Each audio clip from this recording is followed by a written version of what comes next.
Visit elmhurst.org to explore the new City of Elmhurst website. Find out the latest Elmhurst news, pay utility bills and parking tickets, report concerns, and much more. Elmhurst.org is an ideal way to discover what Elmhurst offers your business, your family, your life.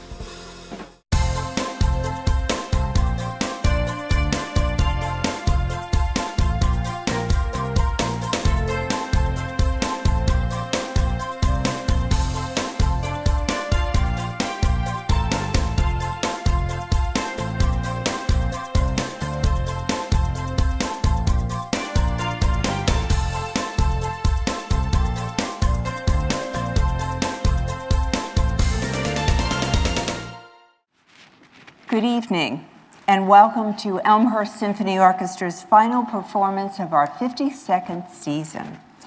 I'm Liz Downey, president of the Symphony Board, and on behalf of the board and staff, I want to thank you all for being here tonight, and some of you for the first time. We hope you like what you will be hearing and will return for next year's season.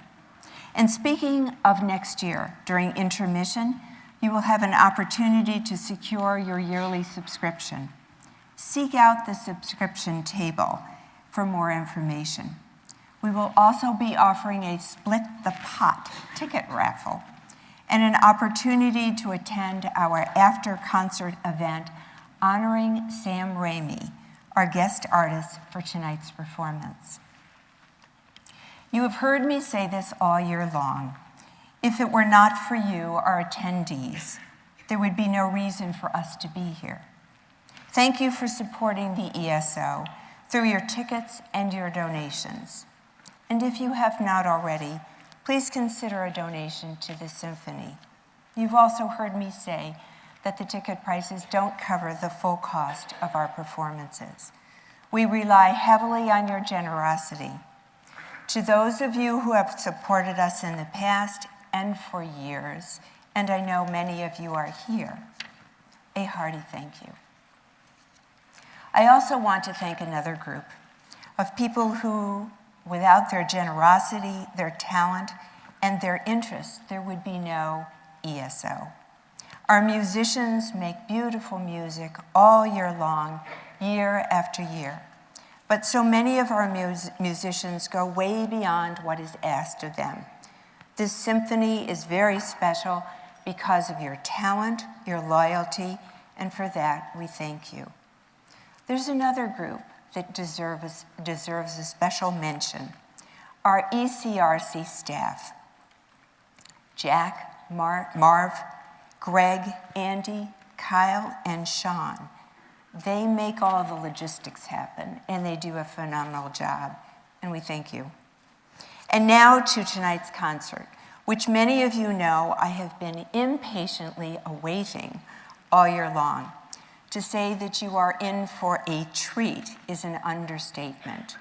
Please enjoy the Elmhurst Symphony Orchestra featuring Sam Raimi. And now I welcome and introduce Rika Seiko, our concertmaster.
Good evening. It's wonderful to see you here. This will be a very special evening for all of us in the Elmhurst Symphony. I wanted to just say a word about the music to sort of set the stage. We're starting this program with music of Richard Wagner from his opera Die Meistersinger von Nürnberg, the Meistersingers of Nuremberg, which were real people back in the early 1500s, a whole guild of craftsmen who also had an intricate society based around song singing. And Wagner wrote this opera after he had completed his landmark work, Tristan and Isolde. So he had returned here to very traditional forms of music and tonality and music making. And he does an amazing job of pulling together lots of different tunes. And this prelude that you're going to hear, I think, is one of the best ever in terms of introducing tunes to come in the piece. And there'll be a wonderful place in the middle of this prelude where you'll hear Wagner brilliantly combine three tunes together. Like the main theme of the overture, you'll hear way down in the tuba and the bassoon, and you'll hear this music that's of the apprentice, lum bum bim bum bum bum bum, going along in the winds and the strings, and a love song happening in the first violins, where love songs tend to happen a lot. And it's really remarkable what he is able to do. And what's special for us is usually orchestras play this piece and they tack on a little ending and that's that. But tonight we get to go straight into the real next piece that comes in the opera, which is the opening chorus, setting the stage for this community of Nuremberg, and the people are coming out of church singing a hymn, and we will actually get to hear that. So we start in shining C major with the prelude to Wagner's Die Meistersinger von Nürnberg.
second.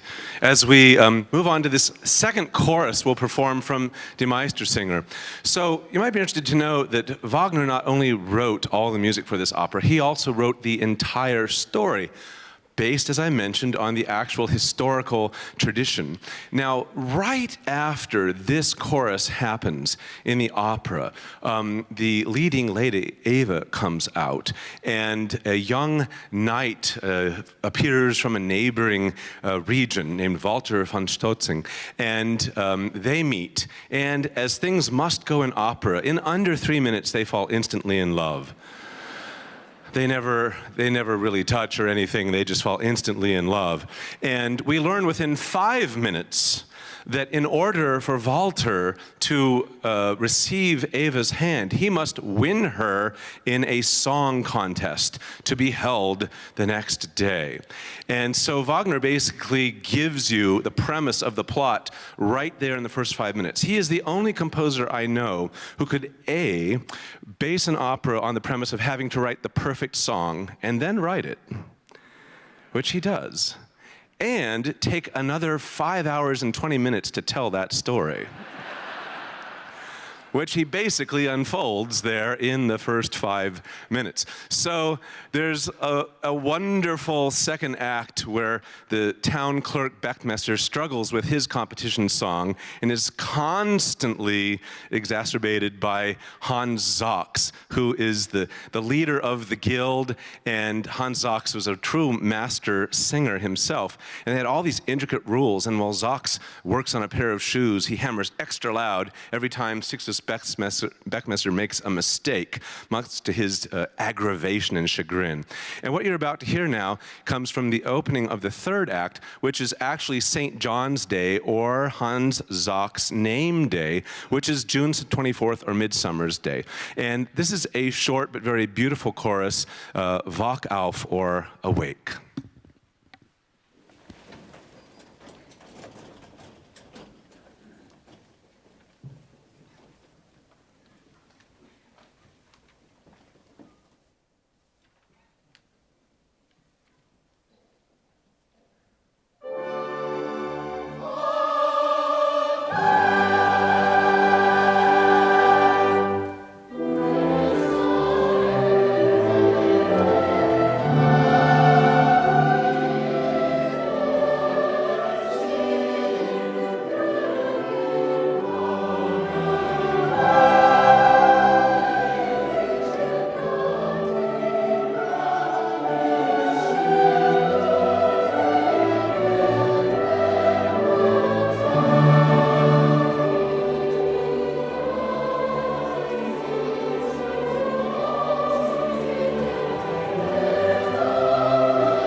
The next piece we'll do is the famous Pilgrim's Chorus.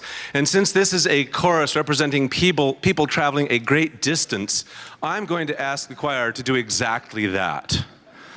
So they're going to kind of get you in the mood for a pilgrimage as they move a great distance we can pretend that they're traveling from Rome over to Wartburg, just like in the real opera.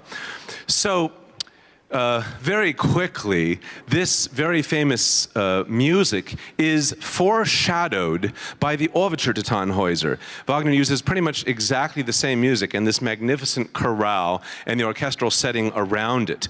And then he brings it back much later. To make a long story short, both of these pieces, Meistersinger and Tannhäuser, are linked by a commonality, as are many of the pieces on this program, in that they both involve a singing contest. Tannhäuser, you see, had already lost a singing contest at the local palace and was sort of living in disgrace with none other than the goddess Venus, who somehow was abiding in Germany at that time, at the Venusberg. And yeah, I've looked all over the map, actually. It's just not there.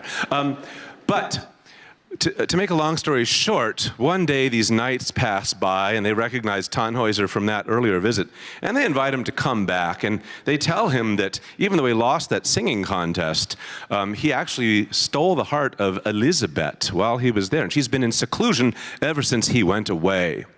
So he comes back, and in Act 2, he takes part in a singing contest, and against all better judgment, decides to sing a rather bawdy song about what he's been up to with Venus, much to everyone's horror, and all the other knights decide that they're going to do away with him. But Elisabeth protects him on the condition that he promises to clean up his act and go with the pilgrims to Rome. All right, so indeed, Tannhäuser does decide to clean up his act, and he goes on this pilgrimage to Rome, and that's pretty much what we're going to happen here. Then towards the end, after Elizabeth, she's a soprano, so she dies. Tannhäuser also dies in sadness, and sure enough, a foreshadowed miracle. The Pope said that Tannhäuser would be redeemed when his staff burst into flowers. Well, the pilgrims go by with the Pope's staff, and it bursts into flowers, wouldn't you know? You know, the strange thing about these stories is they seem so incredible. Well, none of Wagner's opera plots were more incredible than his real life. And I mean, just to give you an idea, Die Meistersinger was premiered by the conductor Hans von Bülow in the year that his wife, Cosima, left him to go live with Wagner with the two children that Wagner had already fathered. Only going to show that life is truly stranger than fiction. And perhaps one of the reasons so many of Wagner's operas deal with images of redemption is he kind of might have needed some himself.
So you might wonder a bit about this combination of these composers, Wagner and Berlioz, on the first half of the concert. But there are connections that exist that you might not be aware of. One thing, the opera Tannhäuser was Wagner's own version of a French grand opera, having been rather influenced by Meyerbeer and wanting to do something for the Paris stage like Meyerbeer did with the grand operas. So that's one French connection. The other is, when I think of these two composers, there are really no two figures in music history that I believe represent sheer willpower in composition more than Wagner and Berlioz. Neither of these gentlemen had much of a formal musical training like we usually think of. They learned music basically at the periphery of formal education, and yet they managed to become to write some of the most influential music of their day, and they just seemed to will it into existence.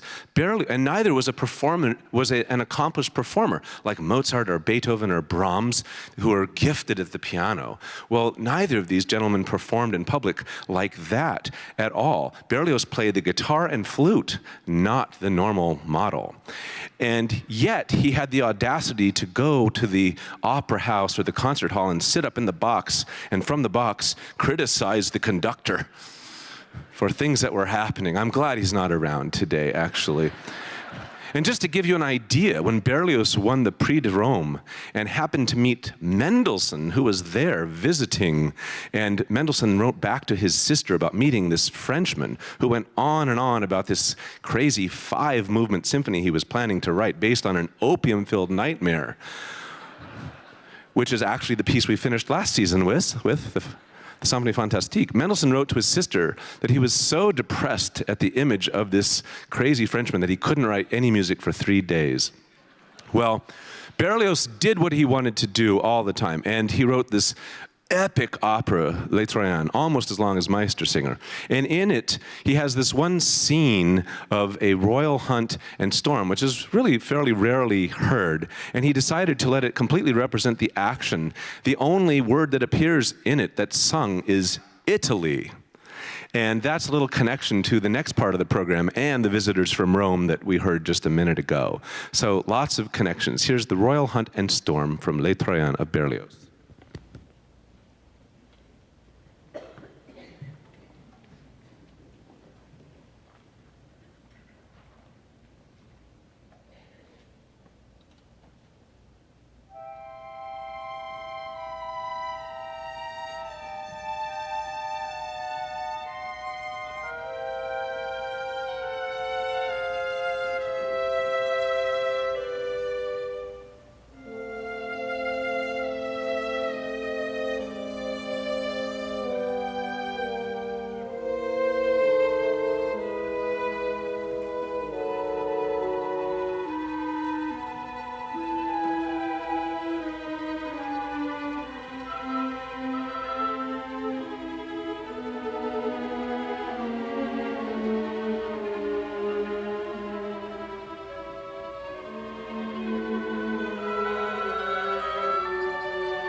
So now, the closest connection we can make between the music that is coming and the music that is to come on the second half. And that would be, of course, around the story of Faust. It's very interesting that it was Berlioz who introduced the 19-year-old Franz Liszt to Faust. And of course, it was Liszt's daughter, Cosima, that Wagner, we won't go back there. That's a whole other story. But here, with the music of Berlioz, who became so inspired by the story of Faust, that he wrote this long, epic opera drama that he ultimately called The Damnation of Faust. And he had a really great march, the setting of the Hungarian march, the Rákóczi march. And so, since Berlioz could do pretty much anything he wanted to do, he suddenly took the character of Faust and transported him to the plains of Hungary just so he could put this piece in his opera, and Faust could see a charging cavalry there across the plains of Hungary before going back to his ultimate damnation, wherever that was. So this is a very famous piece by Berlioz, one of his, probably his most famous short orchestral work, and it will set up the story to come in the second half with Mephistopheles. I'm looking forward to that. I think you are too.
So having been primed for the story of Faust, we are now at the centerpiece of our program, the music of Arrigo Boito. Not a composer you hear a lot. You hear more of his writings in libretti, especially the famous last operas by Giuseppe Verdi. But this is a magnificent piece, a very, very dramatic portrayal of the story of Faust and Mephistopheles. And Boito begins the opera with a prologue set in heaven. And that prologue has lots of celestial choruses and penitents and cherubs and all the sort of folks who fly around up there. Singing together, and in walks Mephistopheles, who describes the singing of the cherubs as irksome bees and so forth. And we're going to actually go a little out of order and start with the aria Son lo Spirito, in which Mephistopheles, who's disguised at the time, basically describes what a really bad dude he is, and all the things that he does. But that's a bit ironic because the person you're about to hear is really a great guy and one of the most distinguished and accomplished singers of our time, and certainly in this role for which he is world famous. It was such a great honor that he gave us at Northwestern last year when he came and spoke with some of our students, and I got an even greater appreciation for not only the magnitude of Samuel Ramey's accomplishments, but his humility and what a wonderful person he is. So please join me in welcoming to our stage with great pride, Samuel Ramey.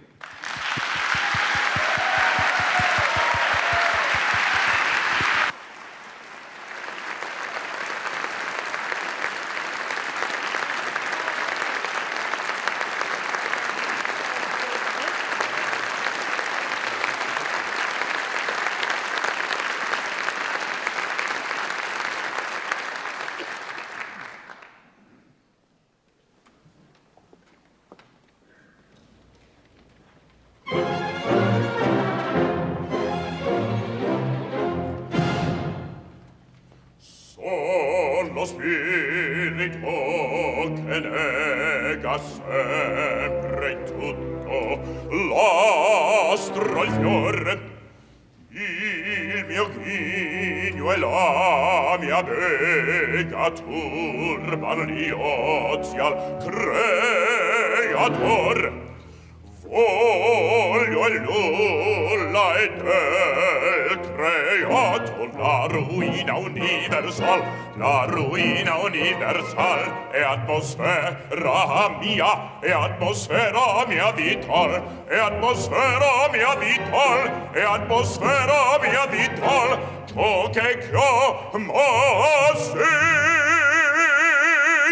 ciò che chiamasi peccato, ciò che chiamasi peccato,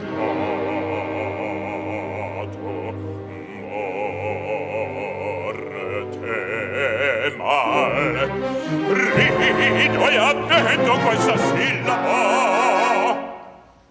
No, strugo, tendo, rugo, similo. No, mordo e mischio, strugo, tendo, rugo, similo. Mischio, mischio, mischio, mischio, mischio.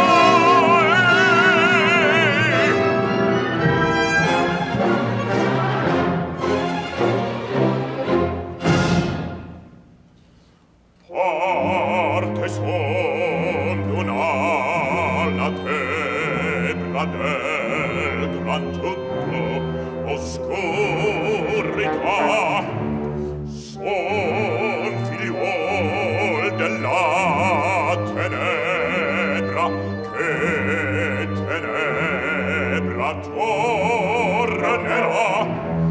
Sorra luce oscura, poi afferra il mio scettro a ribellion, poco andrà la sua attenzione, poco andrà la sua attenzione, ve sul sol,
Perdona se al mio cerco si lascia un po' da tergo e supernette odie del paradiso. Perdona se al mio viso non porta il raggio e l'Irlanda e crini degli alti cherubini.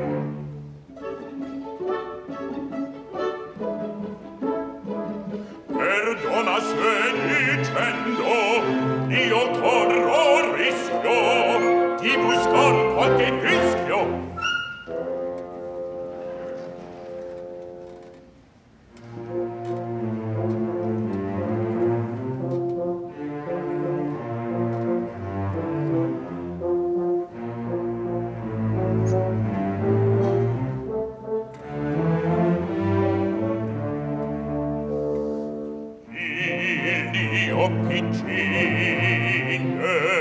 La piccina terra ognor tra ligno ed erra.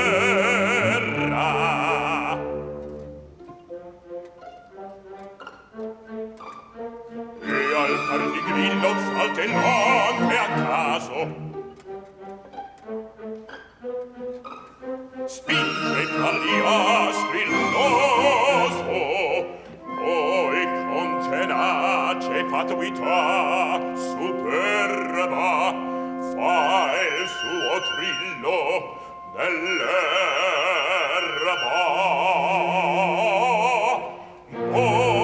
Gloriosa polve, caccotato atomo, fantasima dell'uomo, e tale fa celebra illusione che gli chiama ragion, ragion. Ah, sì, maestro divino, in buio fondo crolla il padron del mondo e non mi dà più il cuore tante fiaccato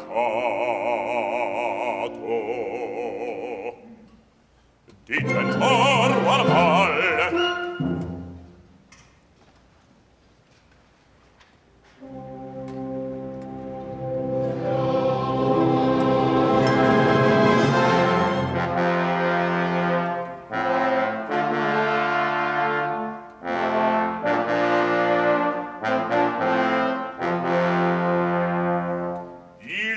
Bizzarro pazzo ch'io mi conosca, in curiosa forma ti serve da senno, in assopita bramosia di saper, il fatapino ed anelante.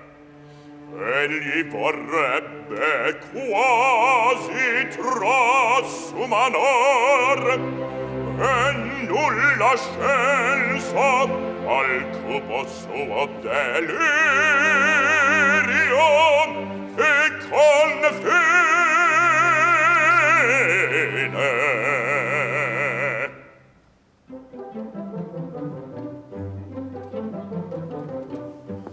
Io mi sobbarco ad aiscarlo per modo che si trovi nelle mie reti. Vuoi tu farne scommessa?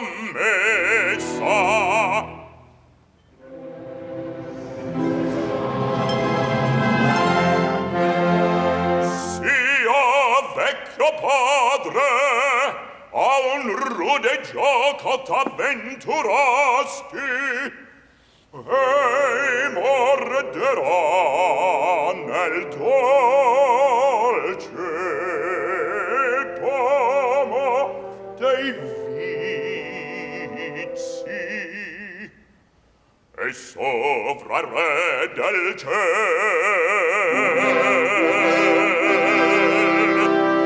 avrò vittoria.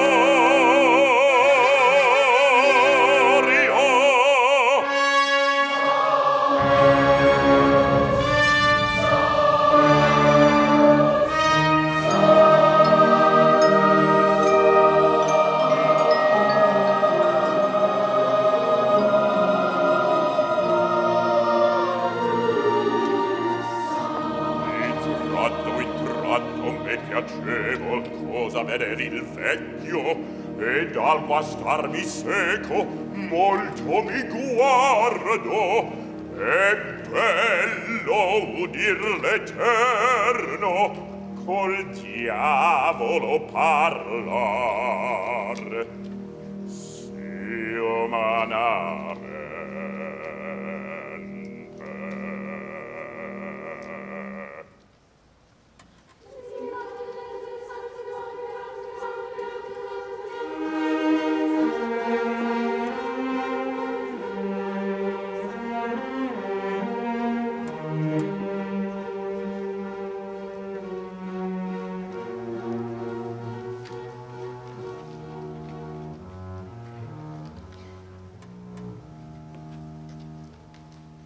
lo sciame legger degli angioletti come della pinor ribrezzo e noia.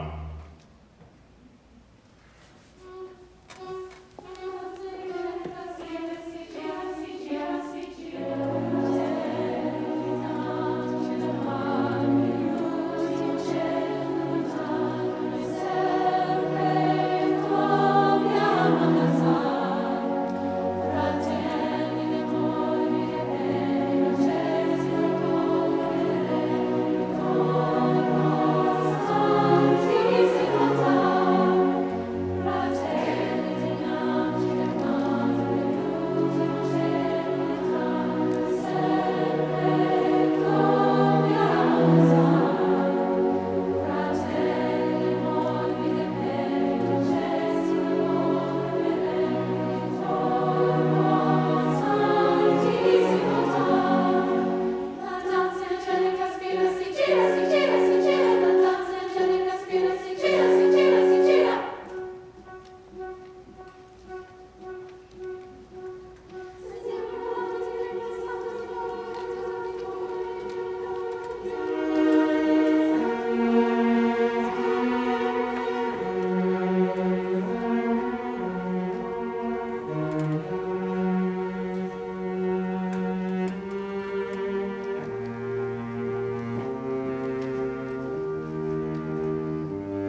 Hi, I'm John Quigley, President and CEO of the Elmhurst Chamber of Commerce and Industry. In these challenging economic times, it's imperative that our residents and businesses band together to not only shop Elmhurst, but buy Elmhurst whenever possible. We have great stores in our city center, Spring Road, Butterfield Road, York and Villette Streets, St. Charles and Route 83, North Avenue and Lake Street, along North York and even Grand Avenue. I ask for your help. Let's keep our tax dollars in Elmhurst.